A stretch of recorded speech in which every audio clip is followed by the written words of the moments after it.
ఆ మాజీ మంత్రి చుట్టూ కేసుల ఉచ్చు బిగుస్తోందా? వరుసగా కోర్టు రిమాండ్ విధిస్తుండడంతో ఆయన అనుచరులు ఆందోళన చెందుతున్నారా? జైలు నుంచి విచారణకు హాజరయ్యే ప్రతిసారి ఆ మాజీ మంత్రి చిరునవ్వుకు అర్థమేంటి? దాదాపు నెల రోజుల నుంచి ఆయన జైల్లో ఉన్న అధినేత జగన్ ములాఖత్ కాకపోవడం వెనక ఆంతర్యం ఏంటి? జిల్లా అధ్యక్షుడు హోదాలోనే ఆ మాజీ మంత్రి జైల్లో ఉంటే జిల్లాలో పార్టీ నడిపించే బాధ్యతను ఎవరూ తీసుకోకపోవడానికి కారణాలేంటి? ఇదే ఇప్పుడు ఆ జిల్లాలో హాట్ టాపిక్. ఆ మాజీ మంత్రి అరెస్టుపై జిల్లా రాజకీయాల్లో పెద్ద చర్చ జరుగుతోంది. ఇంతకీ ఆ మాజీ మంత్రి ఎవరు? ఆయనకు బెయిల్ ఎప్పుడు వస్తుంది? ఆ జిల్లాలో వైసీపీ పరిస్థితి ఏంటి?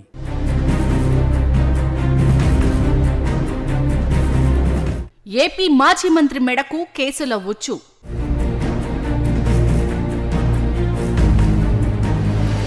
నెల రోజులుగా జైల్లోనే కాకాని గోవర్ధన్ రెడ్డి.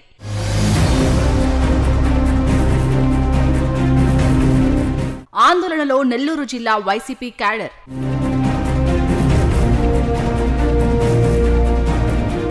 వైఎస్ఆర్ కాంగ్రెస్ పార్టీకి కడప తర్వాత కంచుకోటగా పిలుచుకునే జిల్లా నెల్లూరు. వైసీపీ ఏర్పడినప్పుడు ఈ జిల్లా నుంచి ఎక్కువ మంది నేతలు జగన్ వెనుక నడిచారు. ఓ దశలో నెల్లూరు జిల్లా వైసీపీ నేతలు రాష్ట్ర రాజకీయాలను శాసించారు. అలాంటి జిల్లాలో ప్రస్తుతం ఫ్యాన్ పార్టీ పరిస్థితి దారుణంగా మారిందట. ముఖ్యంగా మాజీ మంత్రి, నెల్లూరు జిల్లా అధ్యక్షుడు కాకాని గోవర్ధన్ రెడ్డి చుట్టూ కేసుల ఉచ్చు బిగుస్తోంది. అక్రమ మైనింగ్ కేసులో కాకానిని అరెస్టు చేసిన పోలీసులు వరుసగా ఇతర కేసులను బయటకు తీస్తున్నారు.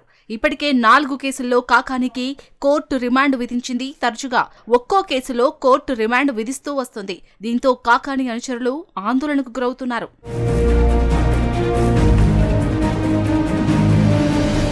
ఇప్పటికే కాకానిపై అనేక కేసులు నమోదయ్యాయి. వైఎస్ఆర్ కాంగ్రెస్ పార్టీ అధికారంలో ఉండగా నెల్లూరు జిల్లాలోని పొదలకూరు మండలం తాటిపర్తి గ్రామంలోని రుస్తుం మైన్స్ లో అక్రమంగా వైట్ క్వాజ్ ని దేశ విదేశాలకు తరలించారనే ఆరోపణలు ఉన్నాయి. ఏపీలో కూటమి ప్రభుత్వం ఏర్పడ్డాక కాకానీని A4 నిందితుడిగా చేర్చి కేసులు నమోదు చేశారు. అదే సమయంలో ఆ మైన్స్ వద్ద జిలెటిన్ స్టిక్స్ పెట్టి పేలుస్తున్నారని, వాటి దాటికి తమ నివాసాలు కూలుతున్నాయని స్థానిక గ్రామాలకు చెందిన గిరిజనులు కాకానీకి మొరపెట్టుకుంటే వారిపై ఆయన దూషణలకు దిగారని, దాడికి పాల్పడ్డారంటూ SC, ST అట్రాసిటీ కేసు పొదలకూరులో నమోదైంది.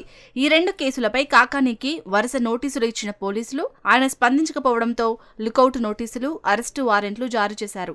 ఈ నేపథ్యంలో మే నెల 25న అరెస్ట్ చేసి 26న వెంకటగిరి కోర్టులో హాజరుపరిచారు పోలీసులు.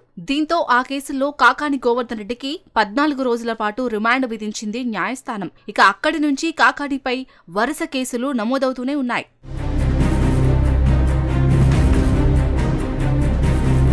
వైసీపీ హయాంలో వెంకటాచలం మండలంలోని సర్వేపల్లి రిజర్వాయర్ నుంచి భారీ ఎత్తున అక్రమంగా గ్రావెల్ తరలి వెళ్లిపోయిందని, ఆ సమయంలో ఎంపీగా ఉన్న మాగుంట శ్రీనివాసులు రెడ్డి సంతకాలను ఫోర్జరీ చేసి ఈ గ్రావెల్ ను తరలించారంటూ కాకానిపై మరో కేసు నమోదైంది. దీనిపై బాపట్ల డీఎస్పీ రామాంజనేయులు ఆధ్వర్యంలో సిట్ని ఏర్పాటు చేసింది ప్రభుత్వం. దీనిపై విచారణ జరిపిన పోలీసులు కాకానీని కస్టడీలోకి తీసుకోవాలని పీటీ వారెంట్ జారీ చేశారు. ఈ కేసులోనూ కాకానికి 14 రోజుల పాటు రిమాండ్ విధించింది న్యాయస్థానం. ఇక మాజీ మంత్రి, ప్రస్తుత ఎమ్మెల్యే సోమిరెడ్డి చంద్రమోహన్ రెడ్డిపై అసభ్య పదజాలంతో పోస్టింగులు పెట్టి ఫోటోలు మాఫింగ్ చేశారంటూ గుంటూరులో కాకానిపై కేసు నమోదైంది. దీనిపై సిఐడి విచారణ చేపట్టింది. ఆ కేసులోనూ కాకానికి 14 రోజుల పాటు న్యాయస్థానం రిమాండ్ విధించింది.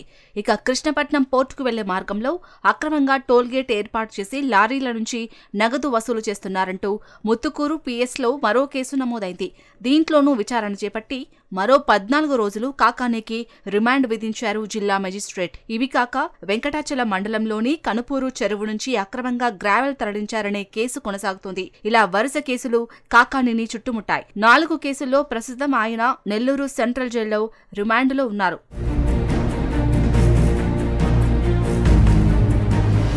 కాకానిని వరుస కేసులు చుట్టుముట్టడంతో ఆయన అనుచరులు ఆందోళన చెందుతున్నారు. జిల్లా వైసీపీలో కూడా కాకాని ఇష్యూపై కలకలం రేగింది.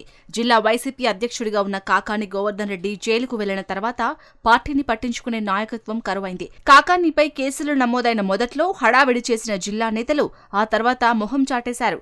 జిల్లాకు చెందిన సీనియర్ నేతలు, మాజీ మంత్రి, మాజీ ఎమ్మెల్యేలు ఏదో తూతూ మంత్రంగా కాకాని నివాసానికి వెళ్లి పరామర్శించి వచ్చేశారు. అటు రాష్ట్ర నాయకత్వంలో సజ్జల రామకృష్ణారెడ్డి, పెద్దిరెడ్డి రామచంద్రారెడ్డితో పాటు ఒకరిద్దరు సీనియర్ నేతలు వచ్చి కాకానితో ములాఖత్ అయ్యారు. అయితే కాకానీతో వైసీపీ అధినేత జగన్ ములాఖత్ కాకపోవడం జిల్లా పార్టీ శ్రేణుల్లో కొంత నిరాశ కలిగిస్తుంది.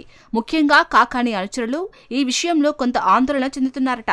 వైసీపీ అధికారం కోల్పోయిన తర్వాత కూటమి ప్రభుత్వం ఏర్పడిన సమయంలో ప్రభుత్వాన్ని ప్రశ్నించిన ఏకైక నాయకుడు కాకానీ గోవర్ధన్ రెడ్డి అని, అందువల్లే ఆయనపై ఇలా కేసులు నమోదయ్యాయని ఆయన అనుచరులు అంటున్నారు. కాకానీని కష్టకాలంలో వైసీపీ అధిష్టానం వదిలేసిందని ఆయన వర్గంలో చర్చ జరుగుతుంది.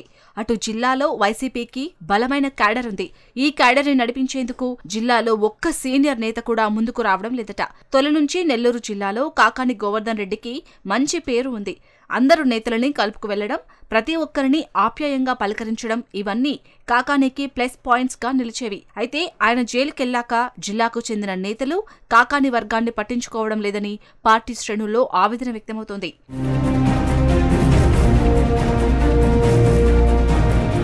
దాదాపు నెల రోజుల నుంచి కాకానీ గోవర్ధన్ రెడ్డి నెల్లూరు సెంట్రల్ జైల్లో ఉన్నారు. ఆయనను అక్రమ మైనింగ్ కేసులో 3 రోజుల పాటు కృష్ణపట్నం పోర్టు పిఎస్లో విచారణ జరిపారు. 2 సార్లు జిల్లా న్యాయస్థానానికి, ఒకసారి రైల్వే కోర్టుకు కాకానీని తీసుకొచ్చారు. ఆ సమయంలో కాకానీ గోవర్ధన్ రెడ్డి చిరు మందహాసం చేస్తూ కనిపించారు. ఆ నవ్వుకు అర్థం ఏంటని జిల్లా పార్టీ శ్రేణుల్లో చర్చ జరుగుతుంది. కాకానీపై వరుస కేసులు పెట్టడం, ఇప్పటికే 4 కేసుల్లో ఆయనకు రిమాండ్ విధించడంతో ఆయా కేసుల్లో కాకానీకి బెయిల్ వస్తుందా, లేదంటే మరికొంతకాలం ఆయన జైల్లోనే ఉంటారా అనే ప్రశ్నలు కాకానీ వర్గాన్ని ఆందోళనకు గురిచేస్తున్నాయి. మరోవైపు కాకానీ కుమార్తె పూజితారెడ్డి నియోజకవర్గంలో పర్యటిస్తున్నారు. కార్యకర్తలకు తమ కుటుంబం ఎప్పుడూ అండగా ఉంటుందని చెప్పే ప్రయత్నం చేస్తున్నారు. మరి ఆయా కేసుల్లో కాకానీ గోవర్ధన్ రెడ్డికి బెయిల్ వస్తుందా, లేక మరికొన్ని కేసులు ఆయనపై నమోదవుతాయా అనే చర్చ జిల్లా రాజకీయ వర్గాల్లో జరుగుతుంది. ఇక వైసీపీ అధినేత జగన్మోహన్ రెడ్డి కాకానీతో ములాఖత్ అవుతారా లేదా అనేది వేచి చూడాలి.